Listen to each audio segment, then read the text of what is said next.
கொடைக்கானல் 5 வீடு அருவியில் குளிக்க சென்ற மருத்துவக் கல்லூரி மாணவர் தண்ணீரில் அடித்துச் செல்லப்பட்ட நிலையில் அவரை தேடும் பணியில் தீயணைப்பு வீரர்கள் ஈடுபட்டுள்ளனர். கூடுதல் விவரங்களோடு நிகரார் செய்தியாளர் கார்த்திக், வணக்கம்.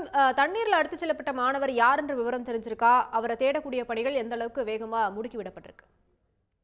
நிச்சயமாக. அதாவது கொடைக்கானல் அருகே இருப்பதுதான் இந்த 5 வீடு அருவி. இந்த 5 வீடு அருவியில் கொடைக்கானலில் இருக்கக்கூடிய அனைத்து அருவிகளிலிருந்தும் செல்லக்கூடிய அந்த தண்ணீர் அனைத்துமே இந்த 5 வீடு அருவி வழியால் தான் பழனிக்கு சென்றடையும். இந்த 5 வீடு அருவிக்கு குளிப்பதற்கு பல ஆண்டுகளாகவே தடைகளானது நீடித்து வருகிறது. இந்த நிலையில்தான் இதுவரை இந்த 5 வீடு அருவியில் கிட்டத்தட்ட 10க்கும் மேற்பட்ட நபர்கள் கடந்த ஒரு 5-6 ஆண்டுகளில் மட்டும் 10க்கும் மேற்பட்ட நபர்கள் இந்த அருவியில் தடையை மீறி சென்று குளித்த போது உயிரிழந்திருக்கிறார்கள். தற்போது ஏற்பட்டிருக்கக்கூடிய சம்பவத்தை பொறுத்தவரையில் பொள்ளாச்சியிலிருந்து மருத்துவக் கல்லூரி மாணவர் நந்தகுமார் என்பவர் நேற்று அவர் நண்பர்களுடன் 11 நண்பர்களுடன் இங்கு குளிக்க வந்திருக்கிறார்.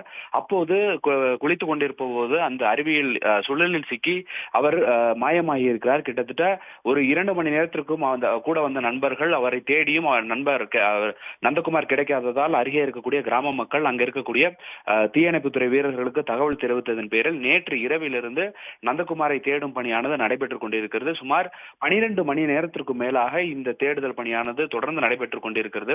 தற்போது அந்த பகுதியில் தீயணைப்புத்துறையினர் மற்றும் அந்த பகுதியில் இருக்கக்கூடிய கிராம மக்கள் அனைவருமே ஒன்றிணைந்து இந்த நந்தகுமாரை தேடும் பணியில் தற்போது ஈடுபட்டு வருகிறார்கள். மேலும் தொடர்ந்து கொடைக்கானல் மலைப்பகுதியில் தற்போது வரை மழையும் நீடித்து வருவதால் மழையையும் பொருட்படுத்தாமல் அந்த பகுதியில் நந்தகுமாரை தேடும் பணியில் ஈடுபட்டு வருகிறார்கள். இதனால் அந்த பகுதி முழுவதுமாகவே ஒரு பரபரப்பான சூழ்நிலை காணப்படுகிறது. விவரங்களுக்கு நன்றி கார்த்திக்.